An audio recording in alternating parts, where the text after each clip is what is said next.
My friends, today we're going to be going over combining like terms. So, last week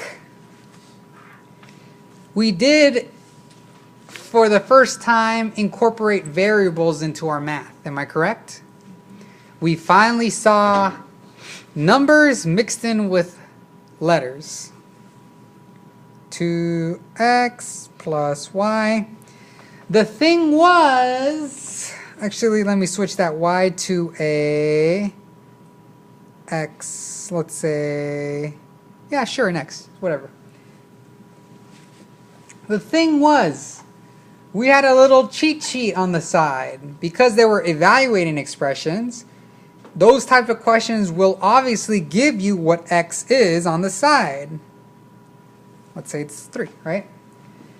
They just want to test you and see whether you know to substitute the variable with the value that they're giving you, putting it in, and if you know your order of operations, or in our case, if you know how to punch it into the calculator and then push enter, right? That's the beginning steps of algebra. That's the beginning steps of incorporating math with variables. The question is now, what would be the answer if you weren't given no cheat sheet and they asked you to simplify the following expression? So what we're doing now is, again, math with letters, yeah.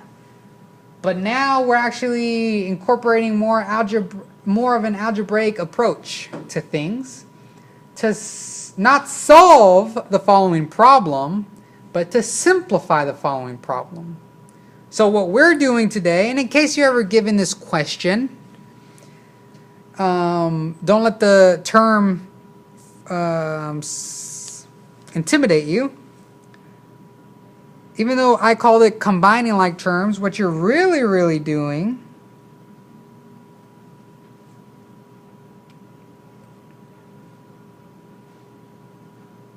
is you're simplifying polynomials. If you do not know, polynomials is just a fancy word with saying math with letters. That's all it is. It's just a whole bunch of unknown variables mixed in with numbers, and what you had to do was simplify it. Why simplify? Why not solve? Is because we can't solve it yet. Solve means you get this, and out of nowhere you get 5 or 6 or 100, whatever the case is, right? We are not doing that. We are not going to come out with a final answer. All we're going to do is come up with a simplified version of this expression, or a simplified version of this polynomial. 2x plus x is 3x. Where, how, why, Neil? How does it become 3x? Well, that's what we're going to go over today. Again, this is the final answer for us if they ask you to simplify the polynomial. But if you notice, it's not just one number, right? It's just a simplified polynomial. So we are going to start simplifying today. So where to start with this beautiful concept, this beautiful lesson of simplifying polynomials or combining like terms. By the way, welcome back. It's been a while. Putting you on blast. Welcome back. So, this is going to be the hardest question you will ever see in math right here. Are you ready? 2 plus 2, what does it equal? There, you're good. Go take your GEDs, go to college, go do what you need to do. That's the hardest question you'll ever come across. No, 2 plus 2. The question that I have is, why does 2 plus 2 equal 4? Why does 2 plus 2 equal 4? Oh, well, it's 2 somethings plus 2 something equals 4. Neil, what's the big deal? What's the question? The thing is, think of it like this. This number, which happens to be a 2, plus this number happens to equal that number. the actual number itself, I mean, that doesn't really matter. We've decided as a human race to put a certain value to that squiggly line and that whatever, right? Don't let that trip you up. Just look at the overall concept. A number plus a number equals another number.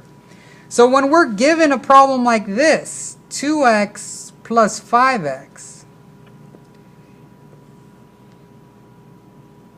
Let me just ignore that. Let me just bring that over there. 2x plus 5x, what does it equal?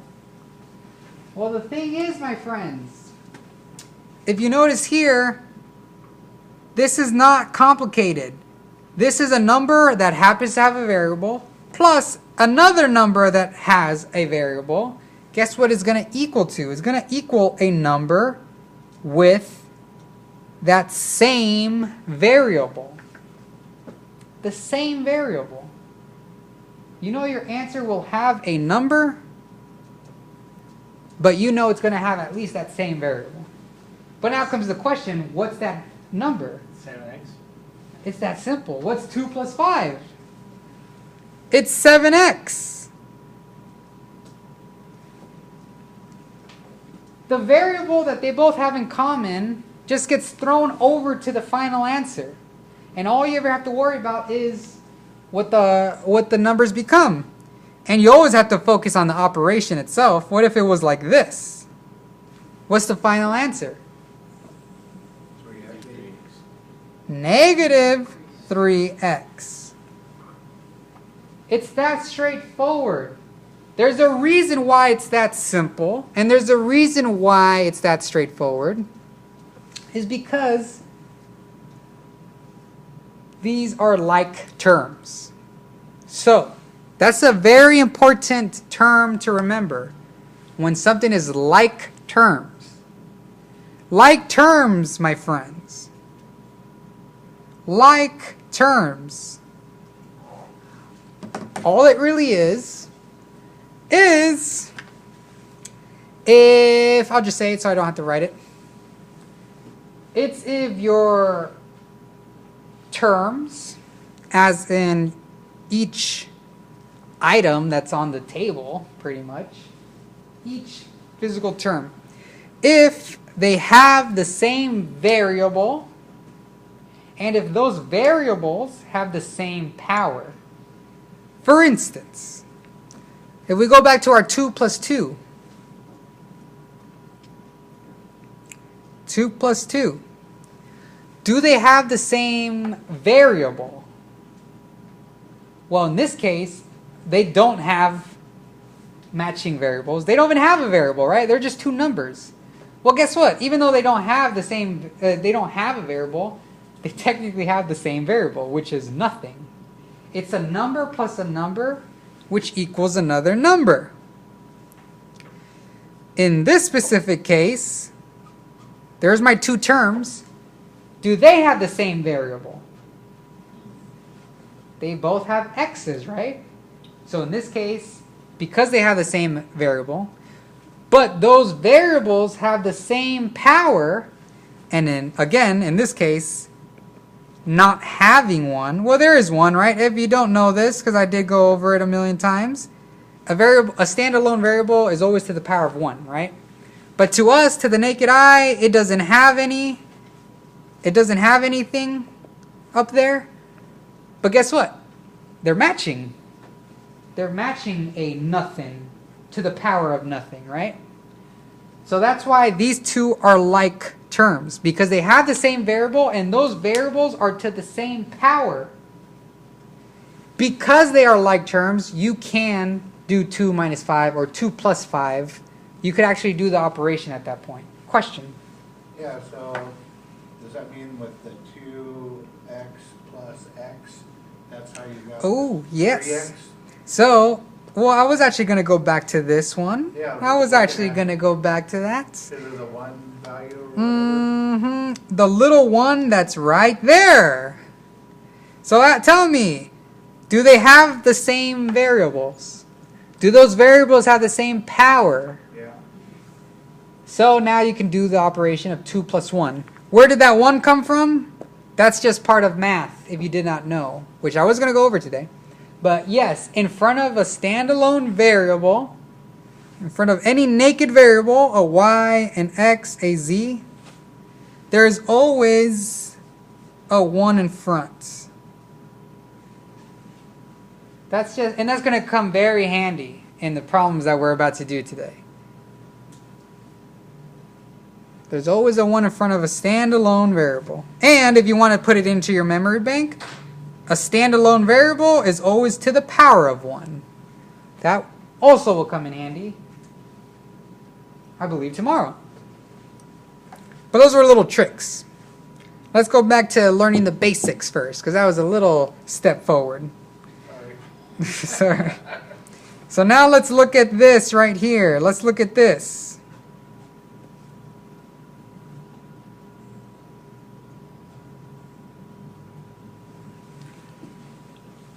Okay, do my terms have the same variable? Yeah. Do those variables have the same power? Nope. So guess what the answer is? This is the final answer. You can't do anything. It can't be simplified. All because of that rule that in order to add or subtract, doesn't matter, in order to add or subtract polynomials, which is a fancy word of saying math with numbers, in order to add or subtract polynomials, they must be like terms. What's like terms? Terms with the same variable to the same power. Because these do not have the same power, they do have the same matching variables, but those variables do not have the same power, nothing can be done. That's your final answer. Nothing can be done. What if I change this 2 into a 3? What's my answer?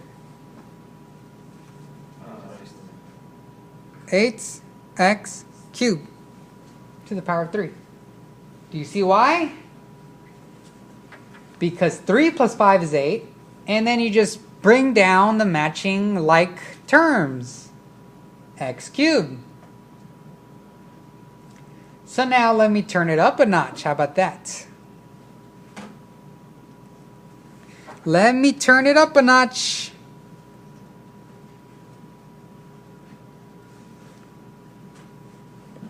What if I give you 5x squared y cubed plus 6x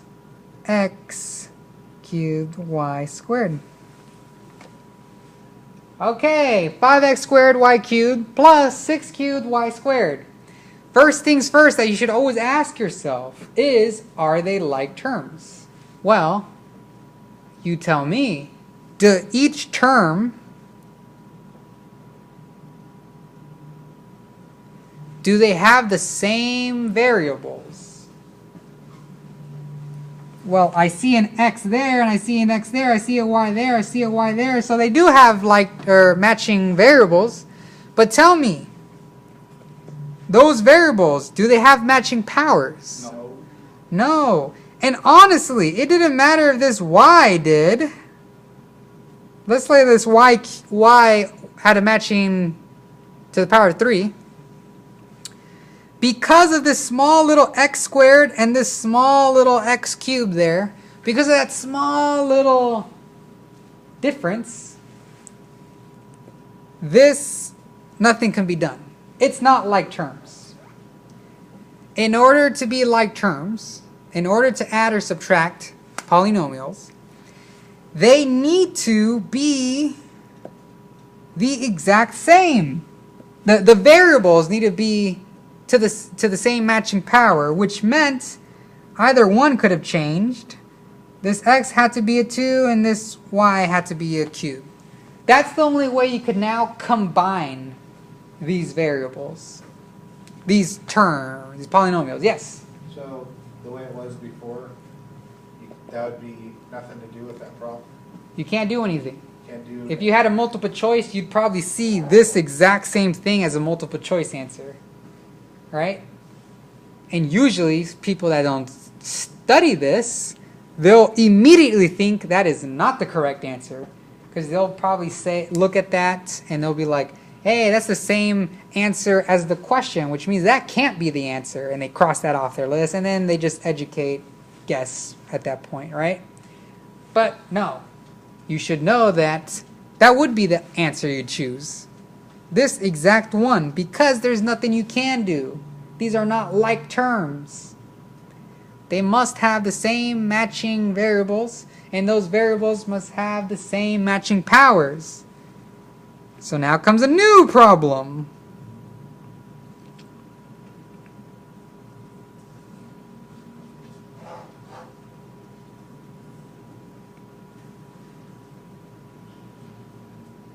Tell me, are they like terms or not unlike terms? What is it? I can't hear. What? Like terms. Like terms. Do they have the same variable? Yes. Do those variables have the same power? Yes. So now tell me, what is the answer? What's the final simplified answer to this? 5x3 No, minus 5. Negative Negative 4x cubed. Oh, yeah. Because of that 1. What is negative 5 plus 1? Negative 4. See how math all comes together? So now let me change this up just a little bit.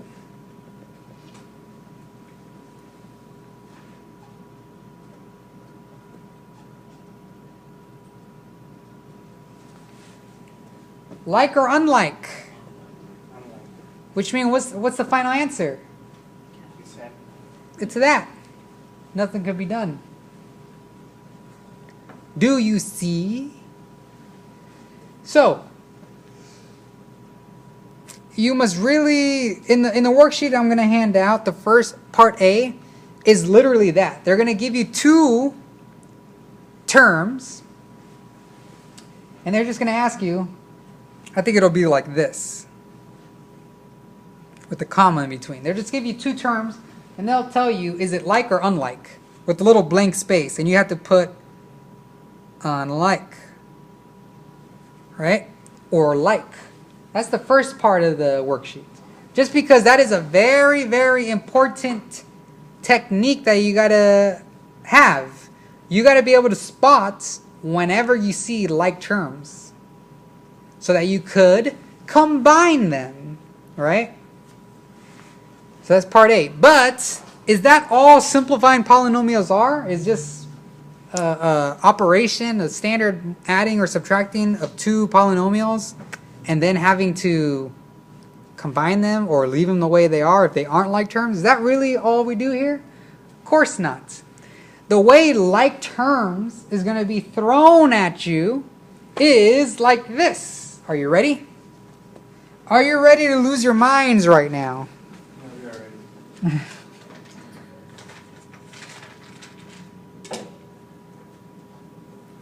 7x to the power of 4 minus 13x squared plus x to the power of 4 plus 2x squared. That is a bad 2.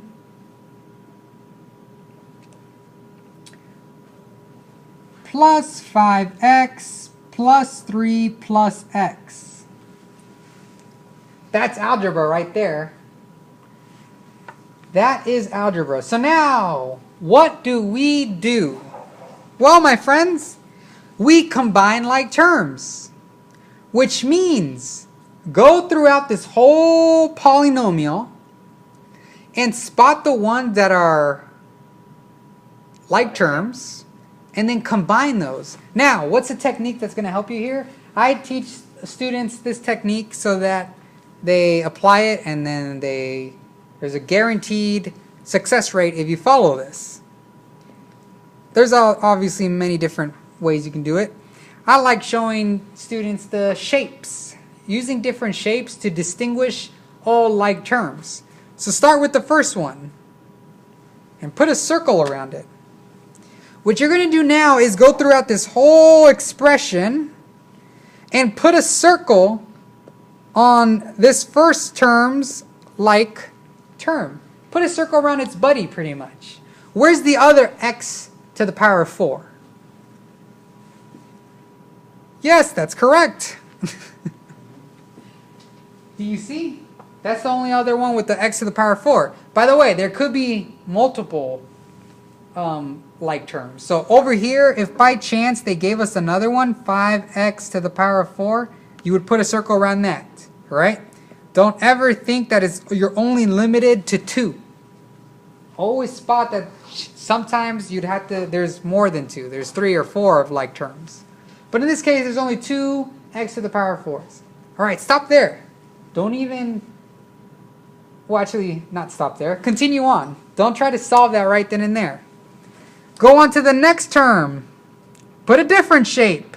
A square. A rectangle, I should say. By the way, let me stop right here, right now.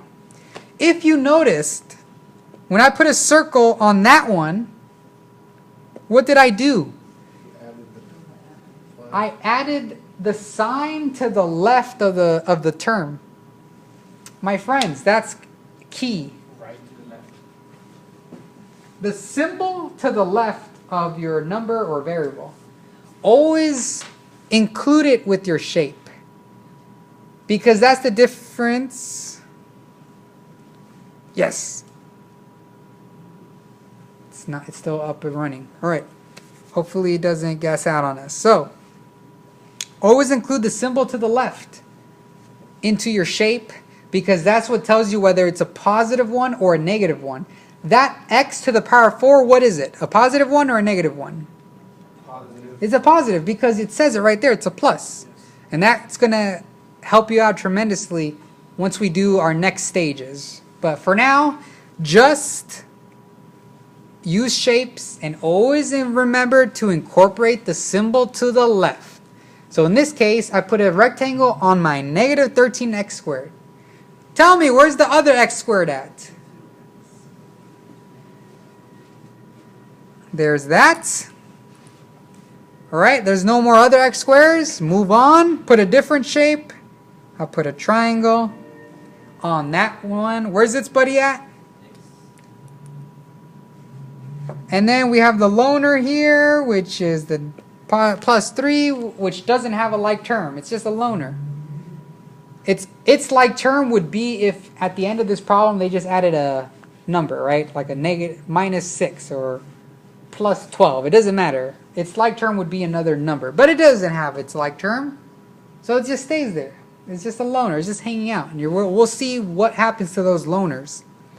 So, now that you did all this, guess what you do? You just start combining like terms. Let's start with the circles. What's 7x to the power 4? 7x to the power 4 plus this one right here. This is why it's important to include the symbol to the left.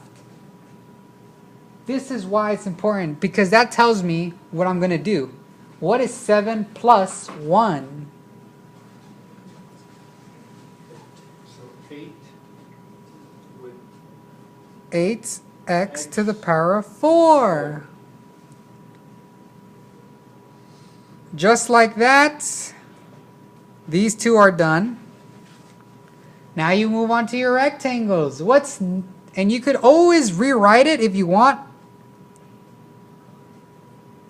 Negative 13x squared plus 2x squared. Tell me, what is negative 13 plus 2? Negative 11x squared. I'm writing all my answers down here. Alright, that's the end of the rectangles. Let's go on to our triangles. What is positive 5x plus x? What is it? Positive or negative 6? So you put a plus 6x. That's the end of the triangles. And what happens to our little loner there, the 3? It just gets brought down. And just like that, my friends, you have officially simplified a long algebraic polynomial. You used combining like terms to simplify the following polynomial. This is what I mean about what I was saying earlier. We ain't getting all of this right here, and we ain't solving it. We're not coming out with the final answer of 6 or 100 or whatever, right? 17.5. We're not coming out with answers. All we're really doing is getting something that's long and making it just a little less long. We're just simplifying is all. So this is the final. That would be your final answer. There's nothing else you can do. Until somebody tells us what x is, we cannot solve this.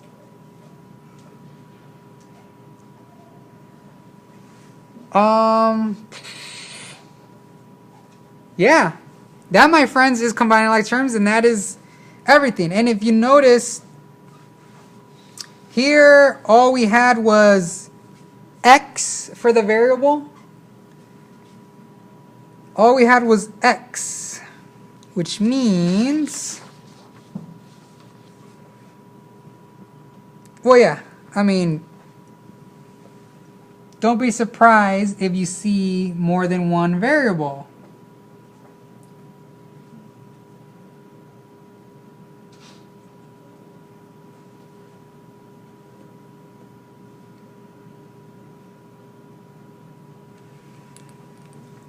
And let's actually throw one more in. Okay, here I have, and yeah. Let me go back to the first one. I don't know. If we very quickly do go back. So this is my final answer, right? Let's say you or not accidentally, but the problem was set up so that you actually came up with this as the final answer. Just because you followed a different order, right?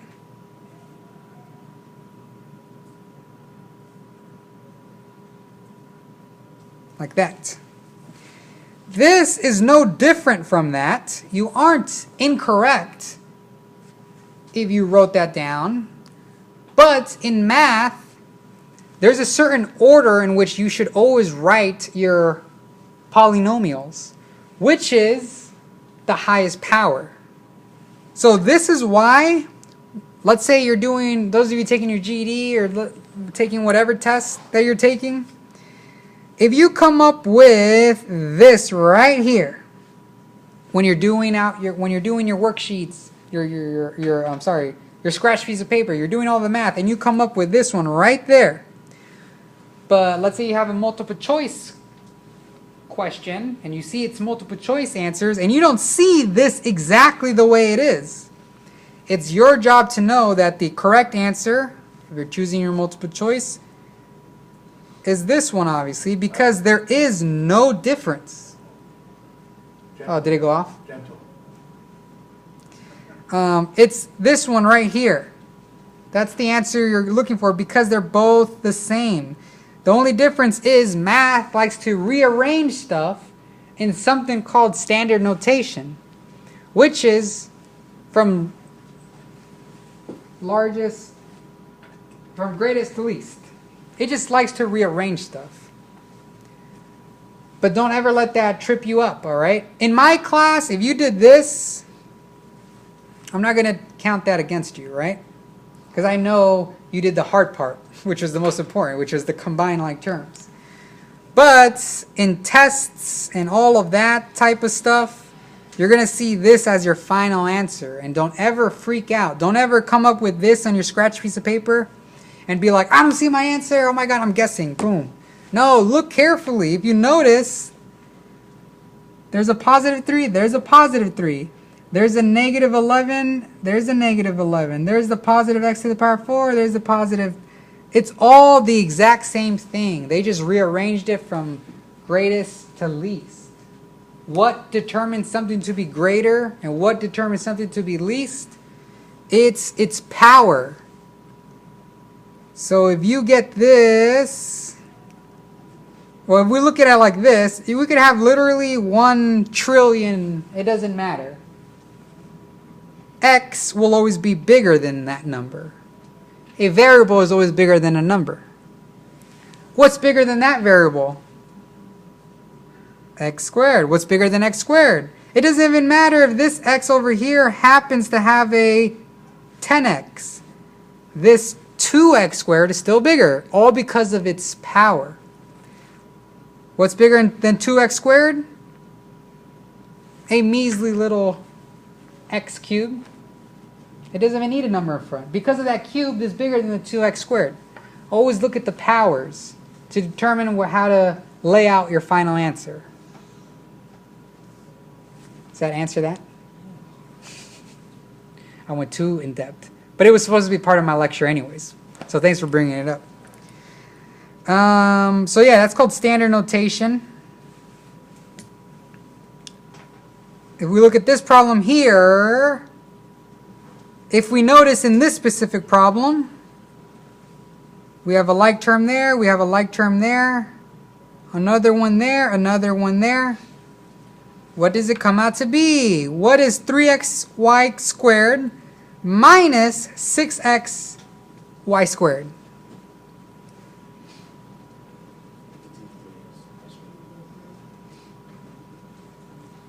Tell me, what is positive y, and if it helps, always put a 1 in front of your variables, if it helps. What is positive 1y minus 5y? Minus 4y, and then the x just gets brought down.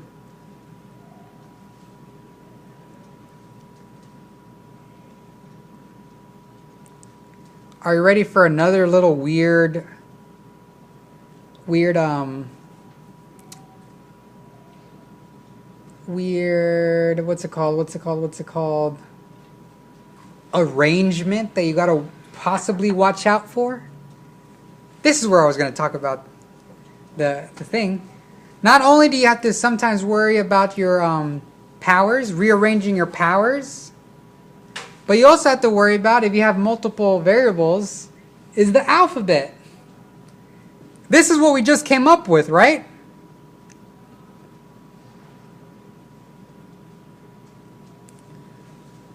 On tests, you might see this as your final answer.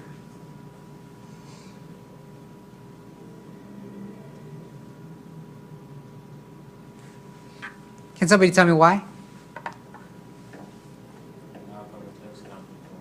The X comes before Y in the alphabet. X, Y, Z, right? That's just math's little tricks. Do I care for it? I don't care. It's just your job to know that they're both the same thing. These are both the same thing. As long as you spot that they're the same thing, you will choose the right answer no matter what, right? This, this one is the one you'll see as your final answer in the tests, in textbooks, and everything.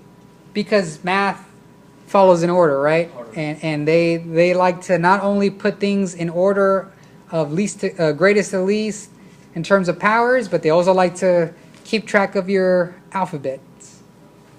So just little stuff like that is the stuff that I hope you don't really, I hope you keep in mind of and you pay attention to, but hopefully you don't spend too much brain power on that. What I care more for is the math part. The combined, spotting the like terms, combining them, and then boom, going forward. That is what today's lesson is, and that's what I recommend everybody getting a chunk of it started, asking questions while I'm here. Because, yeah, this is a big concept to learn, not just for the week, but for the rest of the quarter. For the rest of the quarter, combining like terms are going to creep out in every single lesson that we do.